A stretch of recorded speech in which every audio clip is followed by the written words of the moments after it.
Connecting flight mishaps, your complete survival guide. Hey there, fellow travelers. Welcome back to Passport to Wanderlust. I'm your host, Alex, and today we're diving into something that happens to even the most seasoned travelers among us, missing a connecting flight. Picture this, you're sprinting through an unfamiliar airport, your carry-on bag bouncing behind you, desperately following signs to gate C42, which somehow seems to be in another zip code. Your heart is racing faster than your legs as you watch the minutes tick by. We've all been there, and it's not a great feeling. Whether it's due to weather delays, mechanical issues, or simply tight connections, missing your connecting flight can throw your carefully planned itinerary into chaos. But don't worry, by the end of this video, you'll know exactly what to do if disaster strikes, and more importantly, how to minimize the chances of it happening in the first place. Part 1. The Golden Rule of Connections. Let's start with the single most important piece of advice I can give you when it comes to connecting flights, and this happens way before you even pack your bags. Always, and I mean always, book what's called a through ticket. What's a through ticket? It's when your entire journey, even if it involves multiple flights on different airlines, falls under a single reservation code. This seemingly small detail can save you enormous headaches if things go sideways. Here's why this matters so much. When you book a through ticket and your first flight is delayed, causing you to miss your connection, the airline is legally responsible for getting you to your final destination. They'll automatically rebook you on the next available flight at no additional cost to you. Now, contrast this with booking separate tickets. Maybe you found an amazing deal on one airline to get to Chicago, and then another great fare from Chicago to San Francisco on a different carrier. These are what we call separate tickets, and they can be a recipe for disaster. If your first flight is delayed and you miss that second flight, the second airline has absolutely zero obligation to help you. To them, you're simply a no-show passenger who forfeited their seat. You'll likely have to purchase a brand new ticket at the last minute, and we all know those aren't cheap. I learned this lesson the hard way 3 years ago. I'd booked a budget flight to London, then a separate ticket to Athens. My first flight was delayed by just an hour, but it was enough to miss my connection. That money-saving decision ended up costing me an extra $700 for a new ticket, plus a night in an airport hotel. Not exactly the start to a Greek vacation I'd envisioned. Part 2. Understanding your rights. Now, let's talk about your rights when things go wrong. This is where things get a bit complicated because your rights vary depending on several factors. First, there's a crucial distinction between what airlines call controllable and non-controllable disruptions. Controllable issues are those within the airline's power, things like maintenance problems, crew scheduling issues, fueling delays, or even just slow baggage loading. Non-controllable issues are primarily weather events, air traffic control restrictions, or security concerns. The good news is that as of late 2024, the Department of Transportation has implemented stronger passenger protections. If your flight is delayed by 3 hours or more due to a controllable issue, you're now entitled to a full refund if that's what you prefer. There's this fantastic resource called the .airline Customer Service Dashboard. I highly recommend checking it out before you travel. It shows, at a glance, what each major airline promises to do for passengers during disruptions.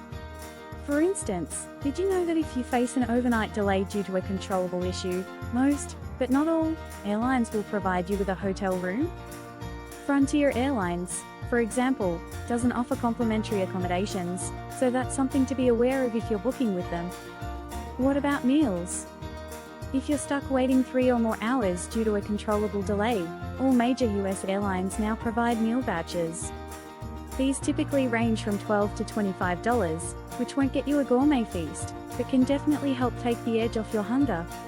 Something that surprises many travelers is that airlines handle rebooking differently. While all major carriers will rebook you on their own flights at no additional cost, only some will put you on partner airlines or competitors if that gets you to your destination faster. American, Delta, and United generally will, while budget carriers like Spirit or Frontier typically won't. Remember though, weather delays or other non-controllable issues significantly reduce what the airline is obligated to provide. They'll still get you to your destination eventually, but they're not required to offer the same level of compensation or care. This is yet another reason why travel insurance can be such a worthwhile investment, which we'll get to shortly. Part 3. Immediate actions when trouble strikes. Say your inbound flight is delayed, and you know you're going to miss your connection. What do you do now? Time is absolutely of the essence here, especially if a large number of passengers are affected. The moment, and I mean the very moment, you realize you might miss your connection, pull out your phone and open the airline's app. Many carriers allow you to rebook directly through their mobile app, often before the flight crew has even made an announcement about alternative arrangements. While you're doing this, it's also smart to call the airline's customer service number. Yes, you might face a wait time, but get in that phone queue immediately. If you have elite status with the airline, use their dedicated phone number, as wait times are typically much shorter. When your flight lands, an airline representative might be waiting at the gate to help affected passengers. If not, you'll need to find the customer service desk. But here's where many travelers make a critical mistake: they just get in line and wait. Don't be passive. Continue working all available channels while waiting in that physical line. From personal experience, I've often had better luck rebooking through Twitter or Facebook direct messages than through traditional channels. Airline social media teams are often empowered to help, and sometimes face shorter queues than phone representatives. If you have access to an airport lounge, either through your ticket class, airline status, or a credit card benefit, head there immediately. The representatives in the lounge typically have more flexibility to help and face far fewer angry passengers than the main customer service desks. When you do speak with a representative, remember that honey catches more flies than vinegar. I know you're stressed, possibly angry, and definitely frustrated, but the person helping you didn't cause the weather delay or the mechanical issue. Approaching the situation with courtesy will almost always get you better results. Ask for what you need clearly. I need to get to Boston tonight for an important meeting tomorrow morning. What options do we have? Be solution-oriented rather than problem-focused. Instead of dwelling on how terrible the situation is, work with the agent to find the best path forward. Part 4. When to take matters into your own hands. Sometimes, the options the airline offers just won't work for your situation. Perhaps they can't get you to your destination until the next day, but you have a non-refundable hotel reservation or an important event you can't miss. In these cases, you might need to consider alternative arrangements outside what the airline is offering. This could mean taking a train or bus to your destination if it's not too far, renting a car and driving, flying to a nearby airport and arranging ground transportation from there, booking a new flight on a different airline. Before making any of these decisions, clarify with the airline what happens to your ticket if you decline their rebooking options. In most cases, you're entitled to a refund for the unused portion of your journey, which can help offset some of the costs of these alternative arrangements. This is also where travel insurance proves its worth. A good policy will cover additional expenses incurred due to significant travel delays, including accommodation, meals, and alternative transportation. Some premium credit cards also offer similar protections. The Chase Sapphire Reserve and American Express Platinum, for example, provide substantial delay coverage when you book your tickets using their cards. I always recommend taking photos of receipts for any expenses related to your delay. You'll need these for any insurance claims, or if you need to follow up with the airline for reimbursement later. Part 5. Prevention is better than cure. Now that we've covered what to do when things go wrong, let's talk about how to reduce the chances of missing your connection in the first place. Airlines establish what they call minimum connection times, or MCTs, which vary by airport and type of connection. For domestic connections within the US, this can be as little as 30 to 40 minutes at smaller airports. For international connections, particularly when you need to clear customs, it's typically at least 60 minutes. Here's where experienced travelers have an edge. They know that these MCTs are often wildly optimistic. At massive airports like Chicago O'Hare, Atlanta Hartsfield, or Dallas Fort Worth, a 45-minute connection might be technically possible, but it leaves absolutely no margin for error. When booking connections, I follow what I call the real-world rule.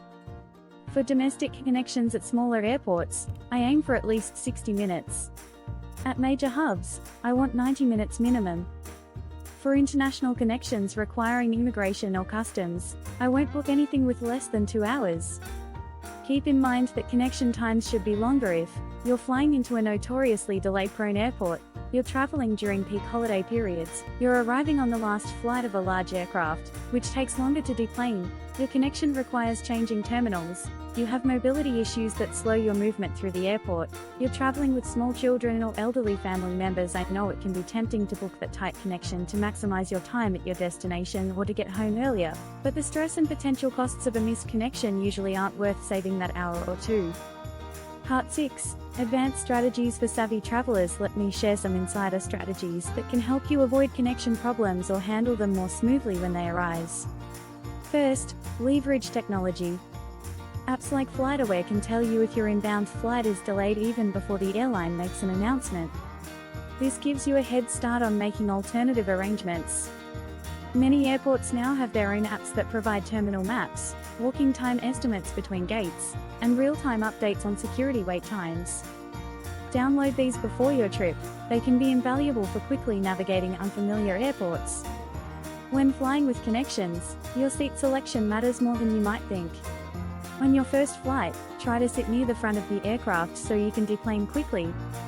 On the second flight, a seat toward the back might actually be better. In the event of a tight connection, the gate agents sometimes hold the plane a few extra minutes if they know connecting passengers are on their way. Upon landing, don't hesitate to ask fellow passengers to let you pass if you have a tight connection. Most travelers understand the stress of a tight connection and will accommodate you if you're polite about it. If you know your connection is very tight, inform a flight attendant before landing. They can sometimes call ahead to your connecting gate or even arrange for assistance upon arrival. Conclusion: missing a connection doesn't have to derail your entire trip. With proper preparation, knowledge of your rights, and quick action when things go wrong, you can turn a potentially stressful situation into just a small bump in your travel journey. Remember the key points we've covered today. Always book through tickets, know your rights, be proactive when delays happen, consider travel insurance for extra protection, and give yourself realistic connection times when booking. Travel, like life, rarely goes exactly according to plan. But it's how we handle the unexpected turns that defines our experience.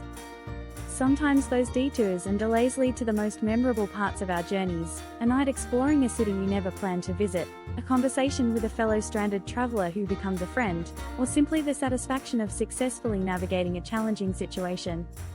If you've had experience with missed connections or have additional tips to share, drop them in the comments below. And if you found this guide helpful, please give it a thumbs up and consider subscribing for more practical travel advice. Until our next adventure, safe travels and may all your connections be smooth ones.